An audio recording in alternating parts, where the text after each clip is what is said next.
when we talk about warming up, what's the first thing you do when you pick your guitar up and start to play? I usually just kind of, see if it's in tune. And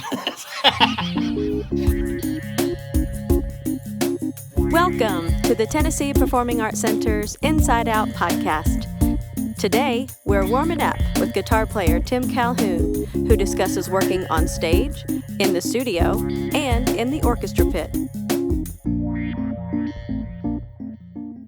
But one of the things that I'll do, is kind of try to get the two hands in sync, and I just do this kind of thing. I can kind of play it for you. It's really completely unmusical. It sounds awful, and it's just it sounds like this. It goes.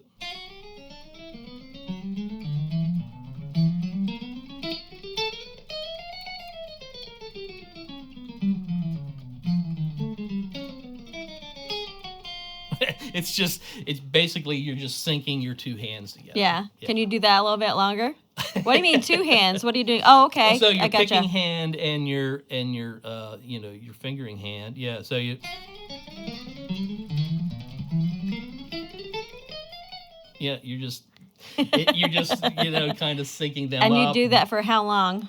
Not a ton, just a little bit, and then I do this thing called that teacher actually showed it to me. It's called an X exercise, which kind of sounds like this. It's an alternate picking exercise where you're crossing strings, and it's.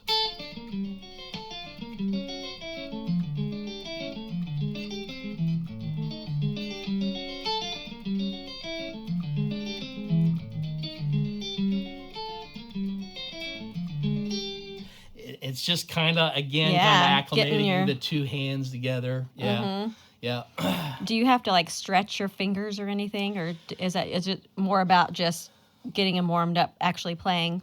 Well, so through the years, it's kind of evolved. At one point, I started having pain, in my elbow, and so for that season, I would start stretching and doing certain stretches and that kind of stuff to try to prevent that from acting up, and but generally now just kind of hop right in it. And do you do a different warm up when you're playing for a rock band, or when you're in the studio, or when you're in a pit doing a musical performance? Okay, so they're all kind of different, and it's so if I was doing a live performance and doing a concert, normally what I will do is there's probably at some point in the night where I'd have a solo or something that might be technically challenging, right? And so I'd probably, play that several times before I go out on stage and just kind of, get that fluid and going. Same kind of thing goes for the pit. You're reading music, but I would, I might, if I'm not completely familiar with the score yet, I'll go to the section that kind of has a lot of notes going on and just kind of say, okay, and just go over to kind of refresh yourself with it. And when you're in a pit with a bunch of other musicians, I'm assuming, do you have a time where you're all sort of rehearsing and warming up together, or does everybody sort of come in and just start playing? Yeah, pretty much everybody kind of does what I just said. Everybody sits down and you'll hear pages flipping as they're kind of quickly going through the show top to bottom and saying, okay, do I need to look at that now? That's cool. So they're doing what they need to do, and you're doing what you need to do. You don't necessarily warm up as a group. Nobody's playing, yeah. That's pretty wild. Yeah. Okay, so before you do a show, like for a musical theater show, what goes through your mind? How do you prepare yourself mentally and then physically? So I'll normally you'll get the books, a week or so before the first band rehearsal. And normally how it goes is you'll get the books, and so you'll come home and kind of look through it all and say, okay, I can start read that.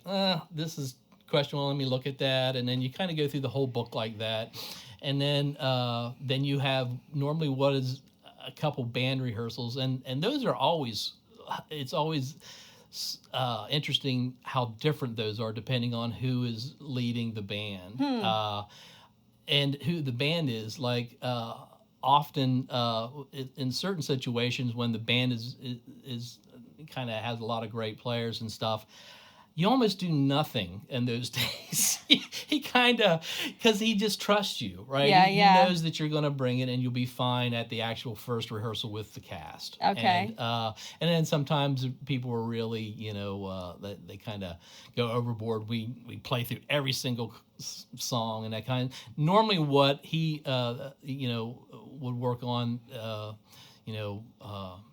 when we don't rehearse every single call. He just focuses on the transitions, right? And those are the important part, and how he's going to count you in. Like if you have an intro, he says, "Okay, I'm counting. I know it's written in 2, but I'm gonna count this in a quick 4, and I'm gonna give you this, and then you're in." And so those kind of things you kind of need to know, how, and so you write it in your book so you don't forget. So when you say they give you a book, do they give you do you know everybody's part, or does it just have your part? It just has your part in it. Some of the better books will have cues written in, so and they're useful because often you're counting bars of rest before you come in, and sometimes it can be very long. So the better books will say, okay, it'll give you in kind of smaller print than what your part is written in, trombone, and you'll see the trombone line. So instead of having to sit there and count, for a minute and a half or whatever, I'm just looking at that trombone line and waiting to hear that trombone play that line, and then I know where I am on the chart. So those that makes your job so much easier. Yeah. And then but some of them aren't written like that, and so you just you have to just count. That is awesome. Okay. Live performance. Is it the fact that you have to be stage ready? Does that make a difference in the way you think about a gig or the way you warm up? Or what are you wearing in a pit? Are you supposed to wear certain clothes when you're performing? It kind of depends on where you are in the pit, like where the pit is. So if it's somewhere, where the crowd can actually see you or kind of see you, they just ask you to wear all black. So you kind of blend in. Generally, musicians are to be heard and not seen, unlike children. They're kind of opposite of children. Seen and not heard, or to be heard and not seen.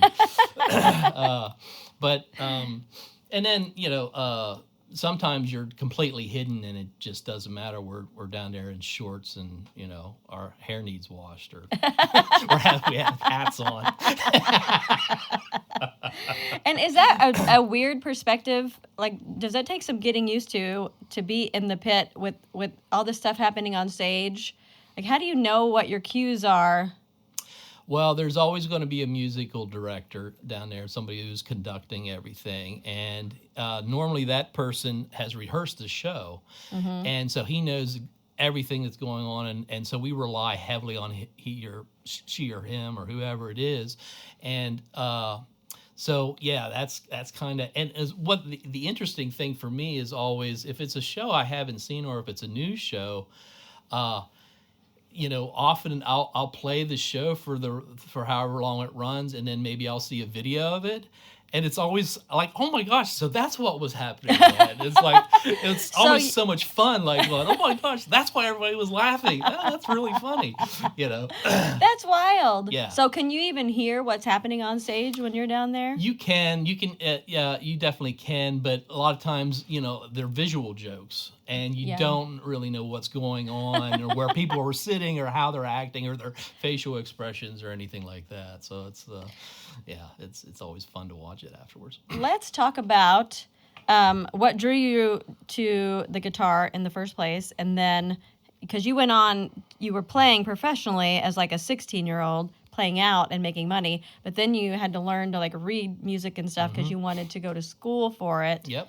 And then you ended up getting into Miami, right? Yeah, I went to the University of Miami, yep. And so talk about that process and what it took to get there. So my sister, she just called me, I guess, when I was in my junior year of high school and asked me, hey, what are you going to do with your life? And I honestly, at that point, I was like, I have no idea. I kind of thought about joining the Air Force and maybe flying. I was kind of attracted to that.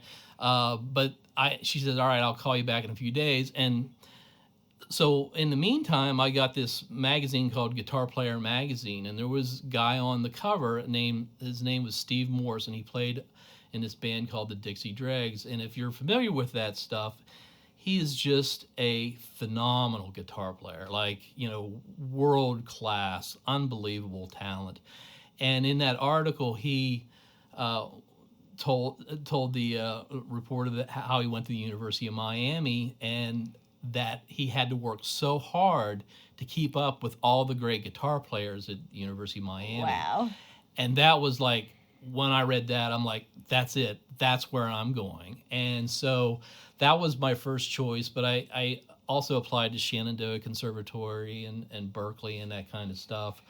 And so there was, in those years, so this would have been the late 80s, the bar for guitar players was very, very high. Every band had a just amazing shredding guitar player. And so that's what, when I looked at it, that's what I needed to be able to do. And everybody else did too. So the competition was really, really stiff at that university to get in. There was only 30 jazz guitar player majors there, and from freshman to doctorate, they only allowed 30 into the program. And the year that I applied, there happened to be a large bump in the junior and senior class. And so out of everybody who auditioned to get in, 8 of us got conditionally accepted, and by the end of the year, only 2 of us got into the program. Wow. So you've been playing guitar for a long time now. Yeah. Since you were 13. Mm-hmm. Do you feel like the guitar is an extension of yourself at this point, of how you express yourself? I guess so. That first guitar teacher I was talking about gave me something that I've always kind of taken with me. And he said, here's what you need to do, Tim. He says, first you need to be a human being, and you need to live life and, look at art and just go places, travel and that kind of stuff. Then you need to be a musician, right? You need to be able to appreciate lots of different genres and then be a guitar player. So I kind of always that was kind of how I, lived my life. So guitar is an extension for me in some ways, but really it's about the music. So I always felt like, my role was to serve the song. So it was more about the song than it was, and this was always more like a tool. A guitar was more like a tool to help the song be what it needed to be for the artist or for whatever we were working on. Mm-hmm. So I really always had a servant's heart when it came to that kind of stuff. So extension of me, it's more of a tool that helped me facilitate a bigger picture, I guess, is how I look at it. Yeah. That's super cool. Well, how about you play a song for us? All right. Yeah. And what song is this? So this is a song written by Pete Thorne. The reason I love this tune so much, it's challenging on a lot of different levels. One thing that it does is utilizes every picking technique known to man. Alternative picking, sweep picking. So it's a challenge in that, and I actually use it at the university for my more advanced students to kind of, if you can play this at tempo, you've done something. Yeah. Kind of thing. So, very cool. Yeah. So all right.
There you go.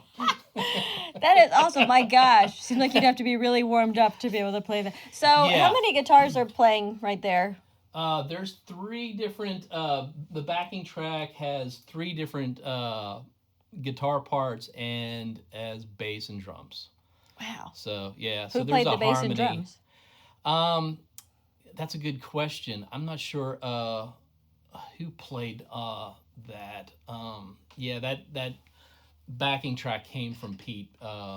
So I can't remember. He told me, but I don't remember. Okay. Yeah. So he just gives you that and says, play on this. yeah, kind of. Okay, wait. So what was that we just listened to? Okay, so that's a tune that Pete Thorne wrote, and it's called Groom Noodler, and I use it at the university, and I also perform it live because, like I said, it's just an exercise in picking techniques, and it's just a great, and it's a song for that kind of stuff. So I use it at school to teach my more advanced students all these picking techniques, and I just think it's a great tune. So it's a thing that I'll play out live, and along with other stuff, and but it's a challenging piece, and it is why I thought it would be good for this forum here, is because there's so much in that I have to kind of like, that's part of my warm up, doing a lot of those runs and that kind of stuff. I'll warm up on that before we do that set when this song is in there. And I also will place that tune within the set so that I'm sufficiently warmed up, and you know what I mean? Yeah. Because all that stuff, it makes a difference. So can you give me an example of a run or whatever that you would say, okay, I'm going to warm up that run right now? Yes. So like that one lick in there, it's a sweep of like that's it's a tough one to get through. It's a sweep. So that's one, and then the hybrid picking section. Let's see.